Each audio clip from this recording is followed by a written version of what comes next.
Hello, friends, and welcome to this episode of Weight Loss Winformation.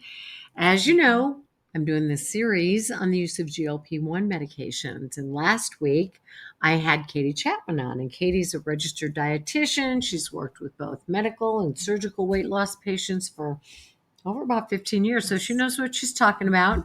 And we had a good discussion about what GLP medications are, the side effects that people can experience when they use a GLP, and why it might not be good for somebody. Right. This week, I'm talking with my good friend Tabitha Johnson. Tabitha is a licensed marriage and family therapist, which, by the way, are the therapists I recommend everyone see if you're going to seek therapy. She's also a bariatric coach, and she's worked for 16 years too with marriage and family and that whole kind of systems theory, which, again, I am a huge proponent of. Tabitha, you've been active in the weight loss community for at least 7 years yourself, right? And you've got a history that includes struggling with the disease of obesity. So let me just turn it over to you for a minute and share a little bit about yourself. Awesome. Well, thank you. You've been on the podcast before, yes, which is always awesome. I know. I love seeing you. So, and if you're part of the bariatric care program online, Tabitha and I do a family, friends, and relationships talk every month, and that's what we're going to focus on today too. But yes. So as Connie mentioned, I definitely have struggled with the disease of obesity. I had weight loss surgery on Friday the 13th in January of 2017. Was able to keep off 100 pounds pretty consistently, but mostly struggled with weight throughout my adult life, and finally got to a point where it was debilitating. I was living a very sedentary lifestyle, so decided to have surgery. And strangely enough, I recognized that I didn't feel like I had the tools to really manage post-op lifestyle. So I decided to look more into it and became a bariatric coach. So even though I was a therapist, but I was like, what the heck is everybody else doing? Because I don't know how to use my coping skills. So, awesome. And not everybody is aware, but I was on some GLP medication for about 4 months in the past year. So okay, so it was have a little 6 years there. After. Yes. And this, by the way, is not uncommon for someone who's had weight loss surgery to use a GLP-1 for maybe a short period of time or a longer period of time. So what made you make the decision to do that? So I've been working with a bariatric coach and trainer, and she's also a nurse practitioner. And we recognized that because I had experienced several life stressors and changes, we'd noticed just a few, the weight was starting to come back on. And so she thought, this might be a very good short-term adjunctive type of plan for me. So we talked it through, and I got connected with a local prescriber. And so I had my team, everybody was kind of in communication and helping me navigate this. So, and it did what it needed to do, and we're back kind of where we used to be. So your weight came off, and how long did you say you were on it? About 4.5 months. Okay. So when you came off the medicine, did you regain weight? A couple of pounds, but I'll be honest, that was partly my own doing because there were some habits that came back. So, but in the long term though, I've been able to get back into the gym because I was really kind of not as dialed in my movement as I had been previously. So definitely still working at it. So that is a point that we want to talk about. Yes. A couple of things that came to my mind there. One is that, and I talked with Katie Chapman about this last week, about how when we're treating a disease, a lot of times there are different modalities of therapy that are applied. And so sometimes it's a good idea that we use whatever's appropriate at the time. And it may be short-term, it may be a long-term treatment, but I'll be anxious to hear more about your experience with medication. But I think that's an important thing for people to understand, is that it's not one or the other or this or that. I'm thinking about people who have like cancer. They do radiation, they do surgeries, they do medications, they do, there's all kinds of all the parts to the treatment. So I think we need to keep that in mind when it comes to the disease of obesity, that a lot of times there may be different modalities of treatment involved. And I know that in the work you do as a marriage and family therapist, and even though I'm not a licensed marriage and family therapist, in the work that I do, I don't care if you're working with an individual or a couple, you are always dealing with a person and their relationships. Yes. Because we are interrelated beings, we are social connected people.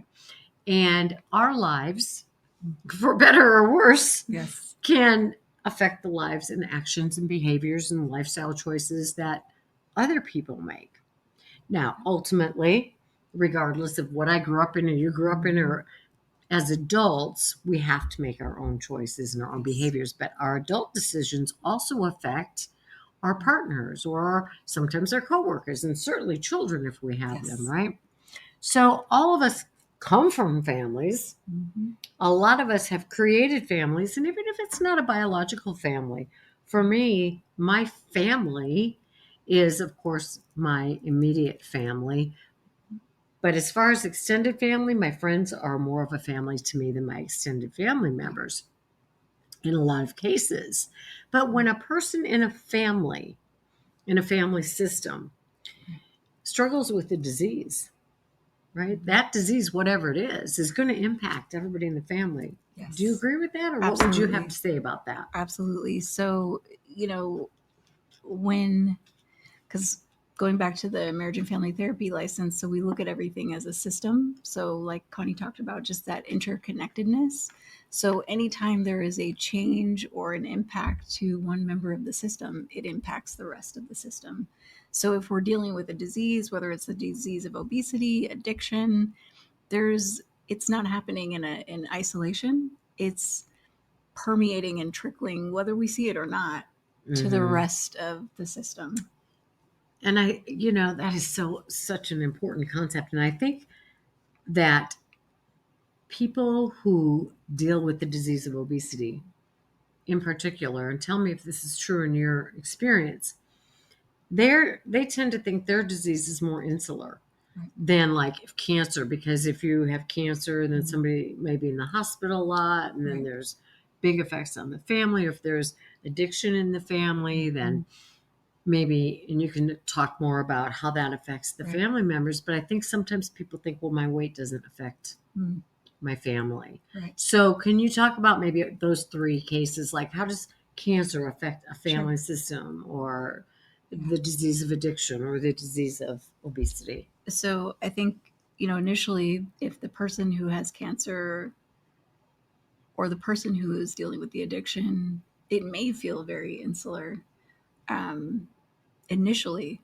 But as the person is coming to terms with that and accepting that, there's a lot of ramifications around what's going to happen to the family. So if there's children involved, and let's say mom or dad is an alcoholic or struggling with, addiction issues, the kids may not fully understand that that's an addiction, but they definitely can see that mommy or daddy is not okay. And that, they start to notice different patterns and things like that, and might get frustrated or angry because they notice their mom or dad is acting differently. So the person who's dealing with the addiction may be completely oblivious to the fact that their actions still are creating potential stressors in the household. And a lot of times we see that show up in the form of anxiety, stress, sleep issues from other family members, kids worrying about the health and safety of their loved ones because they, mommy's sleeping all the time, or daddy's, doesn't talk right, or, the different things that they just don't understand. And so we don't always have the language around it, I think, for everybody in the household or in the family system, but there's definitely an impact. And this is the reason that I really recommend, I don't care what a person is dealing with, almost anything, but I really do recommend marriage and family therapists, because there's really nothing that goes on with me that doesn't affect my husband, or when my children were still in the home. And, as far as addiction, I grew up in a home where my father was a very functional alcoholic. I did not understand the word alcoholic. That word wasn't in my vocabulary. And it wasn't until looking back later when I started work on me and the fact that I too was using substances, kind of a learned and or biological kind of thing, but I didn't want to have that lifestyle because my mom was so angry with my father all of the time and vice versa. And as a child, there were 6 of us. And I know in marriage and family systems therapy, they'll say children will take on different roles. Yes. My role in the family was to be the hero child. I wanted to be the one to make the family look more normal. And so I would try never to get in any trouble. I would try to get good grades, and I would try to, I have notes from that I wrote as a child to my parents because I wanted to make them happy. I wanted to make them feel better. Dear Daddy, thank you for taking good care of me. I appreciate you. I will get your cigarettes for you. I will get your beer for you. It just saddens me to think like that. And then as an adult, to look at the 6 of the children in our family who are now adults and to see how the disease of addiction affected different people. What are some of the other roles we'll use addiction for right now? Right. I think even like the scapegoat. Which would be? So the person one that, you know well. Yes. Not that I have experience with this, but just, the person that all of these symptoms and problems could be attached to, because it's easy to look over here because we're not paying attention to what's going on over So here. So Tabitha's in trouble or causing chaos all the time. It's her. She's the problem. That's, so playing that role or being in that role kind of serves a purpose, because all families are looking for that homeostatic balance so that we can kind of come back to our normal or the way that we want things to be. And so when we navigate around addiction or diseases of obesity, anytime there's a shift in the homeostatic balance. And that can create some fear and anxiety, anger, frustration in the rest of the system. They might not understand the reason why. Right. Can we break that down a little more? Yes. Because I don't know if listeners will understand what you're talking about when you say homeostatic balance. So the way I learned this, and this was when I was in addiction studies, is like you have a mobile that's hanging over baby's crib. Yes. And it goes around and around and around and around. We've got a zebra and we've got a giraffe and we've got a monkey and we've got we've got 7 different or 8 different little zoo animals. And it goes around and around, and everybody kind of knows that that's in balance, right? Right. You're the scapegoat. You're the funny person. You're the hero child. You're the worrier. You're the whatever it is. And everybody plays their role. And we have balance. Now, either the person who's the addict gets help and they're no longer drinking, or one of maybe the other partner, the codependent person, says, I'm not doing this anymore. I'm not going to make excuses for you, or I'm not going to cover up for you. Now it's like somebody took a scissors and cut one of those strings. Right. And that mobile is wonky, right? It is all off balance. And so when people talk about sabotaging, like why do they act like they want me to eat again or gain weight again? Or why does it seem like they want to drink? It's because people know what's familiar to them. It may not be healthy. For sure. But it's familiar. It's like a warm blanket. It's like, I know what to do here. Exactly. And when that mobile is off kilter, then it's like, well, what part do I play? And wait, you're getting better. You're getting help. This is what we always do.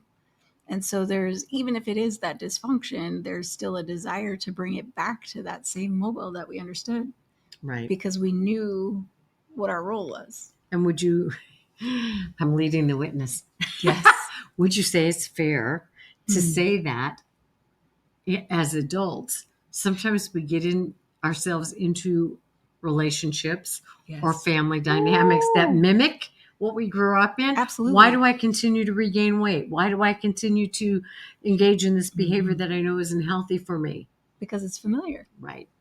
I mean, obviously I have a little experience in this with my recent divorce, but I think we unknowingly sometimes seek out partners that have traits that are similar to our caregivers, whether we're doing that intentionally or subconsciously.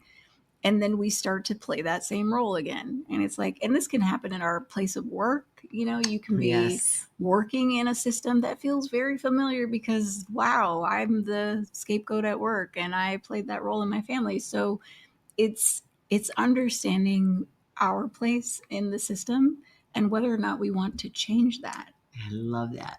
Because that role isn't always healthy. Because if there's going to be change, it has to come from within, right? Yes. But we have to be willing to hear it. Right. We have to be willing to recognize it and seek out help to change that because it's not easy. Sure. We're going to come back to that system thing in a minute. Yes. But I know that, we've talked in the past about the disease of obesity. We've done podcasts about it and how it affects the family. We're going to talk more about that. But with the GLP-1, it's a decision. Yes. Right? Like it's a decision to go on a medical weight loss program, or it's a decision to join a gym and spend money that we're talking about. This podcast is mostly about weight loss, but it can apply to anything. For sure. So when it comes to a person's decision, maybe they've done the research, they've talked with their physician, they've gotten the input, and now we're a partner. Let's say you have a marital partner or a partner that you've been partners with. How do you go about talking to that partner about your decision that's going to ultimately, which they may not know, and the person making the decision to have the GLP and the weight loss doesn't know yet? Because a lot of people with weight loss surgery don't understand that there's going to be major changes in this family. Sure. So you may not really understand that fully ahead of time, but let's just talk about the decision to go on a GLP-1, because there's a lot of misinformation, a lot of controversy about these medications. So how would you recommend that people talk to their partner about it? So I think it's best to have open communication, and depending on what type of relationship you're in, whether this is a spouse or significant other that you've been dating. For me personally, I did choose to tell my partner that I've been seeing, because I knew it was going to alter my appetite, and we eat together a lot. So, and he already knows that I've had weight loss surgery, but he's not my spouse. So not necessarily that his input would completely change my decision, because our relationship is not that, it is serious, but it's not to that level of a spouse. Right. So, but I did want his input, and I wanted him to know kind of where I was at with things, just, for feedback. I wanted that open communication. I had similar conversations with a couple of friends. My significant other was extremely on board, because he's like, you know what, this is for your health. I, fully support you, whatever you need. My friends who are not as familiar with the weight loss surgery lifestyle didn't quite understand. And there was some controversy. And I think they kind of felt like, well, is this a good example to set for your child? And I was thinking to myself, well, in the weight loss surgery community, GLPs are typically seen as an adjunctive tool or therapy for weight loss surgery. So I wasn't looking at this, one, as a long-term situation, and two, my kids are pretty well aware of my surgery. So I didn't feel that essentially that there was any concern with that, just because I've been so open with my family about my weight and struggles. But I did take people's input into account, but ultimately I made the decision that I decided with my providers and my coach, and we all felt like this is a short-term solution. Obviously, I still have to do my part, and that's continuing with the movement and the tracking and all of the things that we do in that vein. That it's up to back to that it's too, because I love those words, woman. Because prior to weight loss surgery, I would have looked at this as a quick fix. I know that there is no quick fix, right? Because it's still ultimately up to me, absolutely, to continue the healthy habits. So right. So back to that communication, I think understanding your audience, determining who really needs to know. If you're married, clearly I do think that's an important discussion to have with your spouse, because that will change the way everybody eats in the house, or at least the way that person is eating. But ultimately you get to decide. who is a part of that decision. Yes. So. Okay. I love that. So it doesn't mean you have to call your mom. No. And call your sister and maybe your brother-in-law and ask the dog what they think. No. You choose. I chose people that I trust and, in my support group or, that's kind of where I ended it. Plus I'd already had my medical team on board. So it wasn't, to me, necessary for everybody to be involved. For one thing, I think what you're saying about your experience in making the decision really needs to be heard by the audience, because it wasn't like you took that decision lightly. No, I didn't. And that's because why? There were a lot of things that went into that decision. I knew this is a medication. There's possible consequences and side effects. And so this is something that's going to go into my body. So I wanted to be well informed, and I wanted to be sure that I was making this decision for the right reasons. I didn't want it to be an impulsive decision. I spent months kind of toying with it, and we talked about it back and forth. My trainer and I, and she's also a licensed nurse practitioner, so she had a lot of background information, and then I worked with my prescriber. So it wasn't just something that I decided like immediately. There was a lot of layers to it. Yes. And the reason I think that is important for people to hear is that so many people who have been struggling with weight for years, and it's got to be an absolutely helpless feeling, like something's got to help me. And I think that maybe it's like looking at it like the next diet. Maybe this will be the one. Right. Maybe this is the magic answer. Yes. What is your thought about that? The magic answer is you got to do the work. Yeah. So, I mean, these things can help us. They are tools, but they are not the full package. There's still the ownership of the individual. And having had bariatric surgery yourself, you are aware that there is no one thing that's going to fix a disease that is working against your biology every single day. Very true. That you have to put that effort into it. So you make the decision, who am I going to talk to? Who do I need to inform? Not necessarily get permission from or whatever. When you use the word open communication, can you describe what that is? Because I know a lot of people are like, oh my God, having a discussion like this is like, what is open communication? So that's a good question. For me, the way that I'm discussing open communication is I'm not coming in from a defensive stance. I'm coming in to talk like I am now about, hey, like these calmly. I'm not necessarily like on the defense, you know what I mean? I'm genuinely wanting feedback from others, but I also want to share my reason why. So it's open in the sense that, like, if it's a closed communication, there's really no room for dialogue. Like, I don't want to hear what you have to say. Right. And I definitely didn't approach it that way. I really wanted it to be, hey, this is kind of where I'm at. This is what's been going on. You've seen that I've been struggling. It's impacting my self-esteem, my energy. This is where I'm at. And this is what I think I want to do. And I was very clear about it being a short-term situation. So I wanted to make sure that I was putting that accountability out there so that it wasn't like, this is a free-for-all and I'm just going to stay on this for life. And I'm not saying that people can't be on it for life, right? Some people need to. But this was a very calculated decision. But I also was open to feedback and wanted to have that two-way dialogue with certain people in my life that I value their input. Right. So, and I like the open, it's kind of like, it's not like you're building a case, but it's stating the facts. Yes. Right? It's like, this is something I'm considering.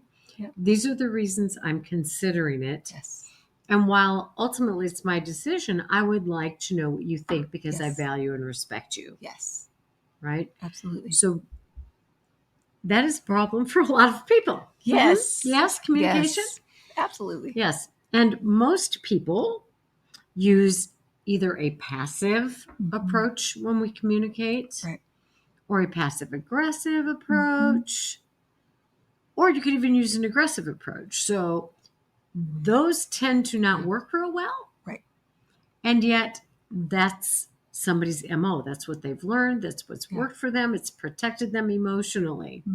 So when you talk about having an open conversation with somebody, and I like how you said I came in with this just calmly and whatever. Right. So maybe it wouldn't be a good idea to be like, so my friend at work took those GLPs and, they said those are pretty dang great, which would be kind of passive or passive aggressive. Like, I'm waiting to hear what you have to say about it. For sure. Now, if you say, yeah, those are stupid. Well, now I'm going to have an argument, right? Right. And if we're talking about our health, and I teach my clients this too, like, we do have the ability to advocate for our own health. And I think if we're coming from a place of advocacy for ourselves, it's very difficult for most to argue with that. If it's, I want to be healthier in this relationship, in this family, I want to be able to live longer, I want to get off of some of these medications, I want to be able to be more active. That's a very different conversation than I just, Susie Sally over here took the thing and I'm going to do it and whatever. Yeah. There's some real reasons that would benefit the relationships around the person. I love that. So a suggestion would be to come in with, this is what I'm considering and these are the reasons. Yes. So that would be a good approach. Right. And even sharing potentially how those benefits could impact the relationship in a positive way. Like, hey, I know you wanted me to get to the gym with you. I think this will give me more energy. I would, be able to kick this last 10 pounds or whatever the thing is, right? To at least get some buy-in and understanding from the other individual. And again, every relationship is going to be different, but I think being mindful of who you're talking to and how you're talking. What do you mean when you say being mindful of your audience? Well, the conversation like that I had with my significant other was different than the conversation that I had with my friends. Although I love and respect them, we don't cohabitate. So there's decisions that I may make that really wouldn't impact us on a day-to-day. But I also know that they're looking out for me. So I respected their opinions, even if we differed, because they love me. Right. So I think it's understanding who am I talking to? Like, it's my relationship with my significant other versus if I were to call my mom to say it, that's the conversation very different. Because I'm not really asking permission. Right. So let's say you have experience with your mom, you have experience with your spouse, so you have a kind of a good idea how they might respond. Yes. They might surprise you, but let's say the spouse or the parent or whatever is like, oh, heck no. Oh, no wife of mine is going to be on that medication. Or no husband of mine is going to take something like that and leave me behind. Right. So this is obviously my therapist hat. So I want you to be the therapist here. Say this. Those statements to me seem very fear-based. So I would want to understand what's underneath that fear. What is the real concern? No wife of mine is going to take that medication. Is there a concern that the wife is going to lose weight, feel better, and leave the relationship, or not want to spend time with him? Or, what is his fear? So how, as a spouse, do you say that? Because if I come to you and I go, well, clearly you're afraid of something. Yeah, I wouldn't phrase it like that. I'd say, you know what? I hear you. I hear what you're saying, and I can sense that there's some concern. Can you tell me a little bit more about that? I want to understand. I love that. Now, here's where I see 99.9% of the population have a problem with that. We don't know that communication style. Very true. it's hard, it's scary. So what might be a good idea for somebody who is anticipating a pushback? Of course, I'm going to say this. Yes, I want you to say it. I think maybe it's time for some therapy. Yes. So we can bring in some neutral third parties to unpack that discussion. And even if it's not a couple, maybe it's, okay, how can I say this to my spouse? Yes. Maybe it's just learning the skill of how to do this, because you're like, I don't think he's going to be supportive. Right. I don't think she's going to support me in this. My mother's going to have a cow and that. Yes. So the point that I guess I'm making is that communication is probably the biggest problem in marriage. For sure. In relationships, right? Because you say something, I hear it through a different filter, and now I've not heard what you've said, and we get into all kinds of scuffle. So I think if you're considering a GLP-1 or weight loss surgery or any kind of drastic, maybe it's a facelift or it's a skin removal or whatever it is, and you want to talk to the people that are really important and really have probably a right to know. They don't get a right to make your decision for you. Yeah. But if you're married to somebody, they might need to know you're going to be in the hospital. Exactly. If that's the case. Or if you're going to be putting a medication in your body and how it's going to change your life. If you are ill-equipped, which doesn't mean you're stupid or dumb, or it means you're inexperienced in having these conversations. 2 or 3 sessions with a marriage and family therapist can give you the skills you need to have that conversation. So we can role play in the session. We can kind of talk through it. And I think also making sure that the person does have the information. Do they have their medical team backing them? Have they done the research, or is this just, hey, I had this idea, is going to probably help the conversation a lot better as more information. Absolutely. So know what you want to say. And if you don't have the courage or the skills to do that, just get some help and have that conversation. Sure. Now, I know because of my work, we're working with people who've had bariatric surgery and now people who are in GLP-1s, that very oftentimes the person taking the medication or having the surgery doesn't necessarily have realistic expectations. And then we'll move into what about the other people and their expectations. Yes. So again, kind of going back to, this is a tool, whether it's the surgery or the medication, there's still active responsibility on the individual's part to do the work and maintain the habits and the routines and all the fun things that go with that. So to have the expectation of, this is a help for me, not the be all. This is not it. All it, right? Right. Because I think it's tempting, and one of the I don't know if it's a side effect or if it's the purpose of the medication is to decrease your hunger. Yes. And then you might not eat for too long, and you might become either dehydrated because you're not drinking, or become malnourished because you're not eating frequently enough, or you're whatever. So it's important when you're saying you got to do the stuff. It's the got to do them. So you got to eat healthy. You got to, you've got to make sure you've got a balanced diet. You've got to make sure you've got the movement. You've got to make sure you've got the hydration. So a GLP-1 can be a great assist for people who haven't had surgery or who have had surgery. It's an assist, though. Right. And I think there's a problem that I've experienced with people is unrealistic expectations in the amount of weight they'll lose. Oh, yeah. I'm going to lose 50 pounds in 2 weeks. No. Yeah. That's not typical.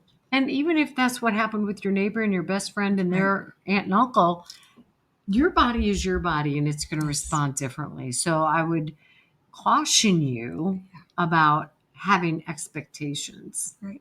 And talking with your provider about what's expected, what's average, and still knowing that there's going to be some variable there. And I'm going to lead the witness some more. All right. So the topic of expectations, that's something you need to be talking to your spouse and your family about, right? In terms of the expectation of the individual in their weight loss? No. Or just their expectations of, yes. Because I may not know what my partner's expectation is, or his fear or worry. So we should probably talk about where he's at, where am I at? are there questions that maybe I can ask my provider because of something that came up in that discussion? So what, a lot of people fear that change. So we talked about the change in the mobile, right? So if I lose weight, is that going to shift the relationship? Could there be some concern of disconnection or, something to that effect? So finding out, what are those expectations? Yeah. And coming right out, the open communication. Yes. And just saying, especially if you listen to this podcast, I wasn't aware that relationships go through a lot of changes after significant weight loss by one or both parties. Do you have any concerns about that? It's a beautiful question. Right? Yeah. I want to reassure you, or I want us to be able to talk about that. Yeah. Now, things may not turn out exactly as you're thinking ahead of time, but still, it's a great conversation to have. And if you're the person who's not doing the weight loss journey, you may have some fears that are unrecognized, even to yourself. But if I, as the person who is doing this and have done my research and have heard this as an option, like, wow, relationships change, then if I bring this up to you, not in an accusatory way, but, I've heard that about this surgery and I just want to check with you. Yeah. Because if you have any fears about this, I want us to talk about it. Right. That's an invitation. It is. And even if you say you may not know currently what those fears are, but let's bring it up as we go. Absolutely. Because both parties might have their own fears. That's what you call an open invitation. Right. Yeah. So I want us to talk about this as we go through this process. Yes. So then there's the active listening part. That's also part of communication. Yes. So you're coming to me and telling me that this is what you want to do and the reasons why. Right. Now you've got your mind made up. You want to do this and what I have. So I may say something, but you are not actively listening. Or maybe I wasn't actively listening. So if, let's say that you come to me and you tell me, and I'm going to respond in a way that demonstrates active listening. Right.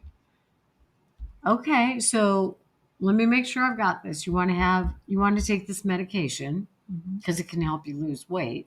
Now, I don't think you need to lose weight, but I hear you saying that you feel better about yourself, that, some of this medication you're taking for blood pressure and stuff, you could probably get off of that. And that's important to you, and that you want to be more active, and that you might even go to the gym with me. Do I have that right? You do. That's active listening. Describe it a little more. So being able to show the speaker that you've heard what they've said by potentially restating that. So let me make sure I got this correct. Did I hear you right? So that person knows, like, wow, you heard me, and asking those questions, like, did I get that right? Like, shows the speaker, like, wow, they really care to know exactly what I was trying to say. They're really trying to understand my message. Big time. And that is so affirming to the person saying it.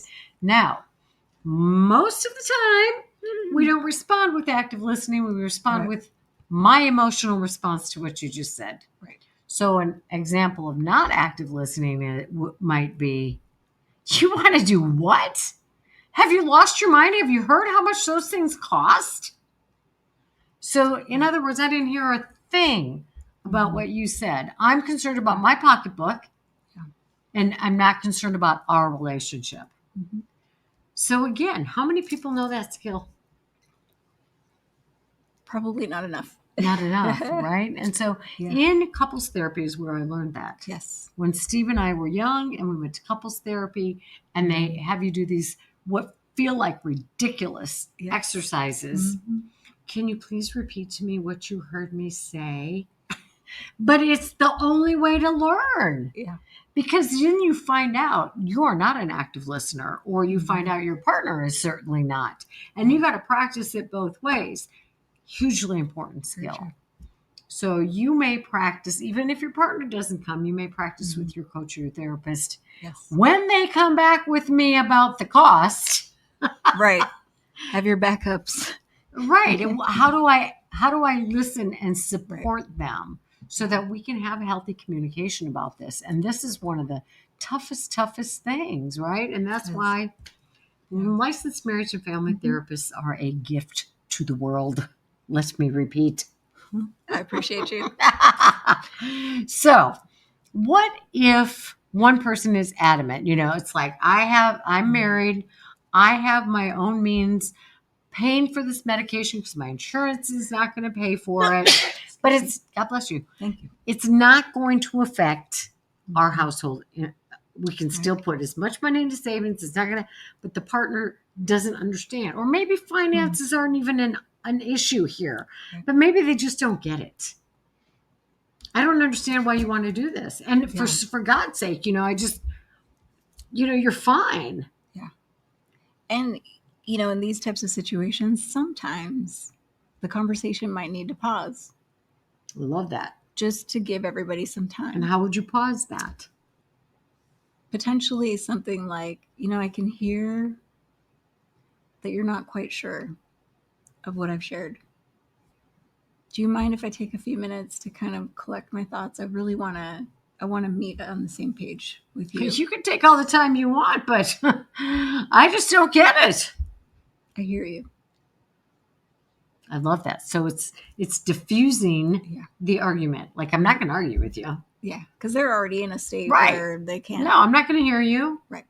Okay, so a couple of days come by, and then you bring it back up to me, and I'm like, oh, here we go again. Yes. So I was hoping we could revisit that conversation. I appreciate you letting me take some time just to come back so we could talk again. I really want to understand your concerns. Can you tell me what are your concerns? And I just want to say, as the person on this end, that was very inviting. Mm-hmm. It wasn't threatening. Right. It was an invitation. Oh, she wants to hear what I think. Yeah.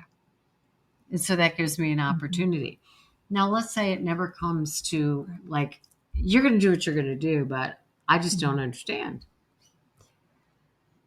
And I think, too, the opportunity to invite the partner in to get more information, whether that's through the provider, if the partner has a therapist or a coach. I love that. To say, hey, you know what? I hear that you're not quite sure or not understanding. Can I invite you in to give you some more information? That. Yeah, would you go with me to my doctor? Or and you can ask all the questions. Oh, that's share so concerns, good. Because I want you to feel a part of this decision. Okay. All right. And let's just say there, and if it's me at some point, especially if it's my mom or my, it's not my immediate partner, but even if it's my immediate partner and it's not going to affect their pocketbook, but I need to improve my health and it's a decision I'm going to make. One of the greatest, you have a great statement for this too. And I can't remember. Oh, yeah. Do I have permission to speak freely about what I'm noticing? Mm-hmm. I'm noticing there is some concern. And I really want to alleviate that concern. Mm-hmm. But I'm also trying to take care of my health. Mm-hmm. So I hope at some point we can continue this conversation because my health is so important to me. I love that. And if that person doesn't come around, the bottom line for me would be to say to them very respectfully, I hear you're adamantly against this. And just like you don't understand the importance of this to me, I can't quite understand your reluctance, but I want you to know I love you and I respect you, and that I've tried to explain and inform you. But even if you don't understand or can't understand, what I hope you will do is respect my decision. Oh, that's good. Right? Because I'm going to do it. Right. And I don't have to be snarky about it and say, I don't give a rat's, but you think I'm going to do this. Right? True. So I think that all these things are more difficult when we don't have good communication skills. Yes. All right. So, how might, and I've read some articles about this. I did a podcast with Dr. Susan Mitchell, and there was an article in the New York Times, and this guy was like, I had no idea how our relationship was going to change after this weight loss surgery. And I wasn't expecting, there were changes in my spouse. What kind of changes when somebody loses weight or, completes a college degree or gets a promotion out that they've worked hard for? I mean, there's this increased sense of self, right? Like we can be proud of ourselves for achieving. And, back in the day, for me, it would have been this weight goal. But now it's like, this is my health goal. Yes. Like, this is not just about the weight. I'm so glad you mentioned that. Because I can easily get fixated on that number. And so reminding myself, this is, I just had my annual with my doctor, and all my blood work was great. And that's beautiful. She was like, you're on point. And that was exciting to me, because before I used to fear going to the doctor, like what am I going to see? Imagine. So even having more energy, right? Like being healthier, we feel better. We're hopefully getting better sleep most of the time. We might actually have a feeling of purpose, and like maybe want to set some goals and live. Yeah, live more fully. Yes. And those are what I call, I don't know what I call them, but I think those are the much more important reasons for wanting to improve your health. And if weight loss is a part of that improvement of your health, and it's through GLPs or however it does, I think that increased energy and that enhanced self-worth. And now that can be threatening. So sometimes that also has a negative impact, not a negative impact, but it stirs up. It's like somebody cut that mobile. Now you're coming back.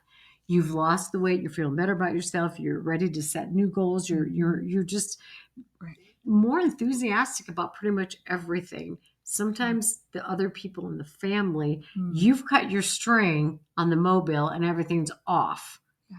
And maybe the partner doesn't feel as needed, or they're not getting as much attention, or the children feel like, wow, mom's gone a lot more often than she was, and I miss her. Or what about all those changes?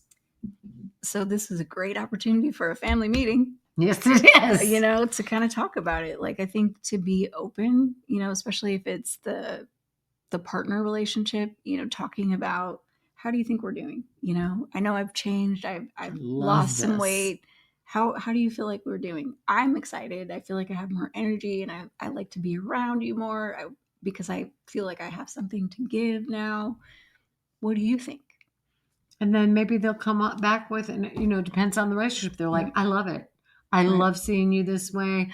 I love that you're more active. I love that we're doing more things together, which would be great. Yes. It also might go like, you're gone all the time.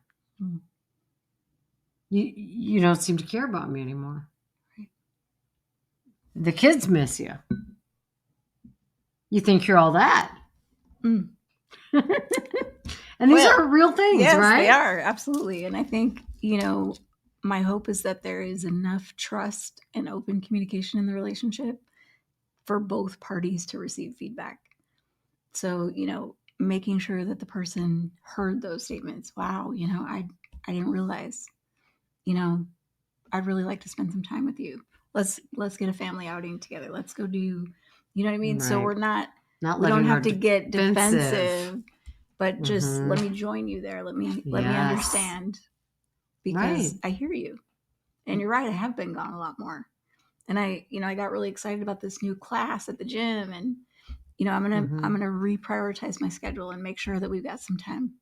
Man, that is a beautiful, beautiful response. And if your conversations with your people don't go quite like this, it's understandable, right? We're typically, we're defensive, right? Most of us are very defensive.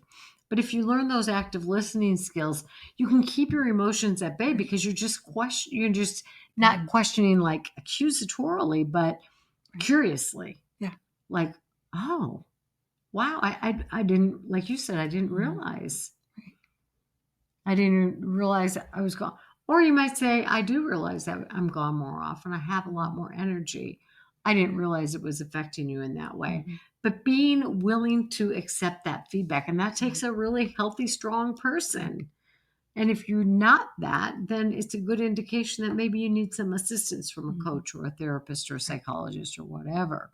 Because there are some changes that go along with taking a GLP-1 that are absolutely going to affect dining experiences with your family. So what about these altered eating habits? You're just not that hungry. Yeah. And especially if you've already had weight loss surgery. So we already typically aren't eating larger portions. So that can impact a dating relationship or a marital relationship or a family household, because whoever's on the medication may or may not be eating all the time. Right. Or not feel like eating, or they might be dealing with some nausea. And maybe one of the things you did as a couple was go out to eat. Right. So again, that open conversation. Yes. And maybe figuring out, could we find some different ways to connect that doesn't involve food? Mm-hmm. Yeah. And with the kids too, right? Because they may notice, Mommy, you're never eating, and maybe they're worried. For sure. Yeah. So addressing that with them. And I really think this open communication thing, which means being honest, being informative, being non-reactive emotionally, and being willing to say, how does that affect you? How do you feel about that? I think that is so, so, so important.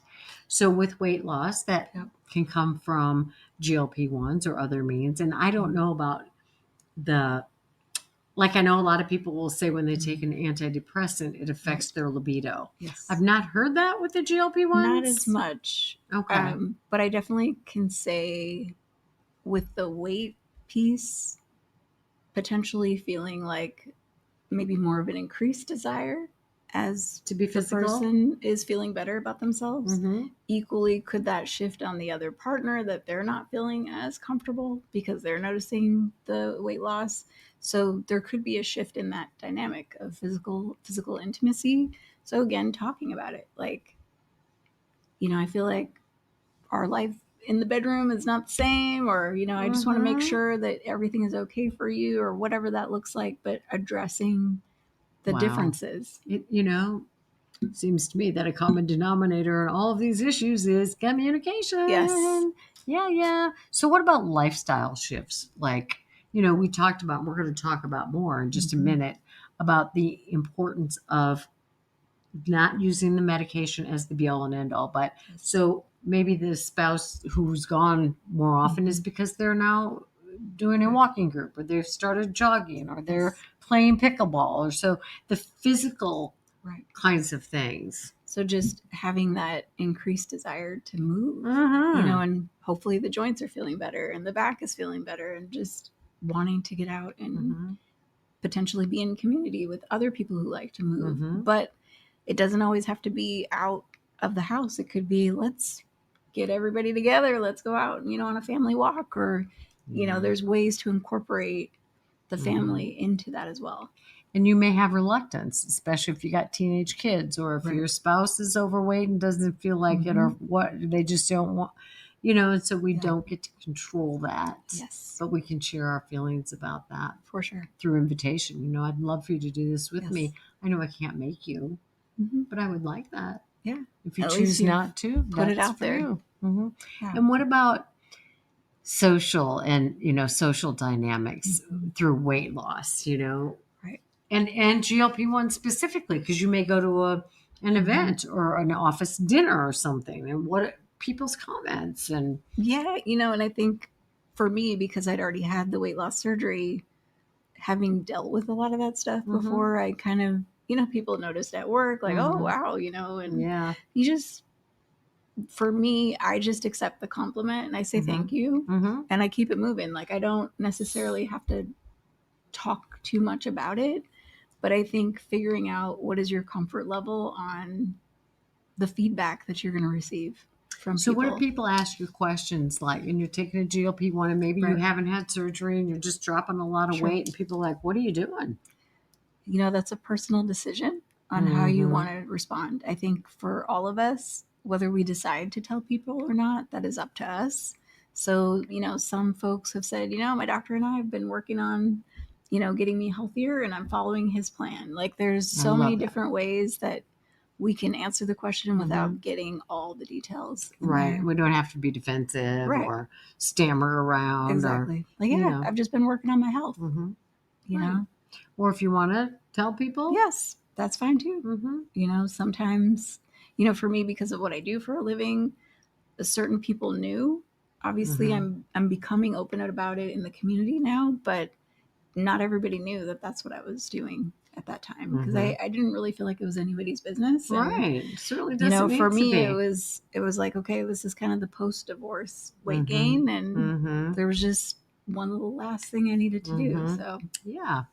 So we talked earlier about the dynamic system, right? Where everybody wants balance. Yes. And everybody wants balance. So just to reiterate that when there's a big change, and weight loss can be a big change, there are going to be changes in the relationship. Yes.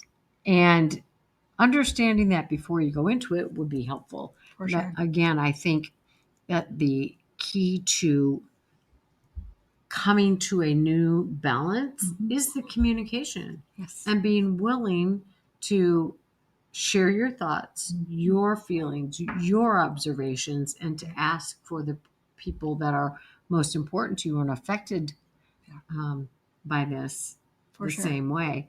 And we're not mind readers. And so maybe your kids are concerned. Maybe they don't understand. Maybe they're like, somebody at the playground says somebody's mom must have cancer. Right. And they don't share that with you. But if you notice something off with them, say, just to ask. Yes.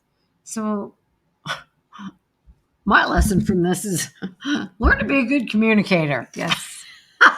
It is helpful in all areas of life.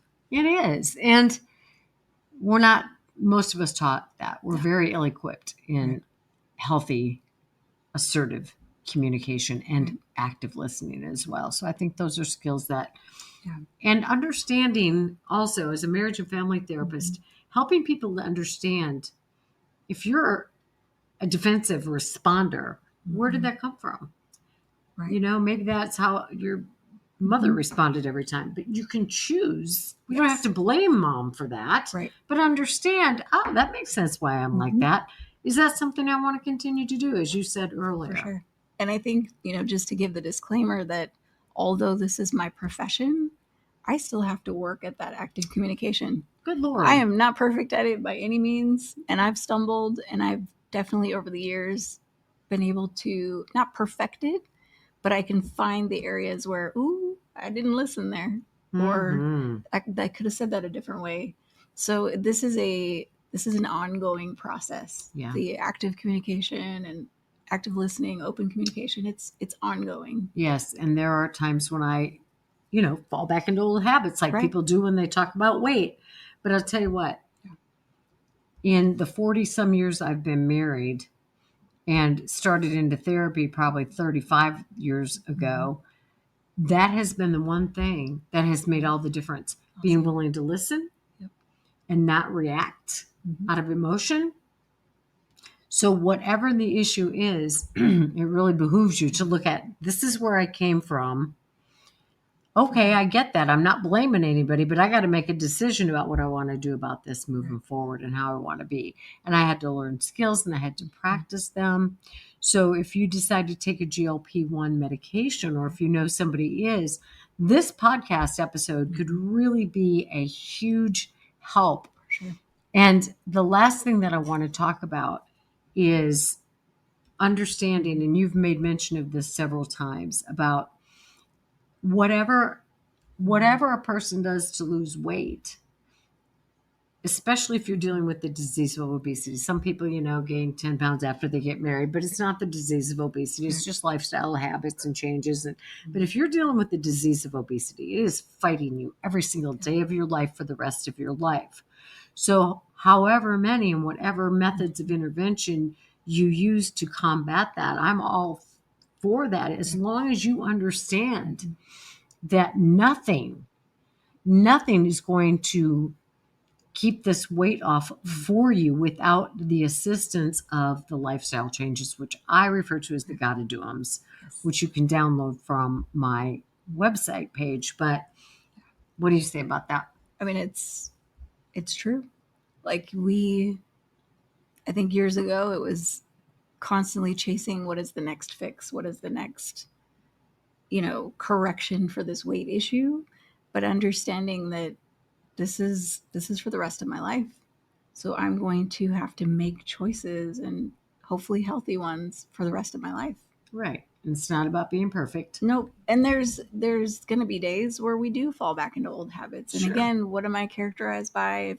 If I can show that, historically I've been making healthier choices, right, then the goal is to kind of get back on that horse and keep going. Absolutely. And so many people, as soon as they come off of a GLP-1, will regain some weight, whether or not they're actively using their healthy lifestyle skills. Right. A lot of people do.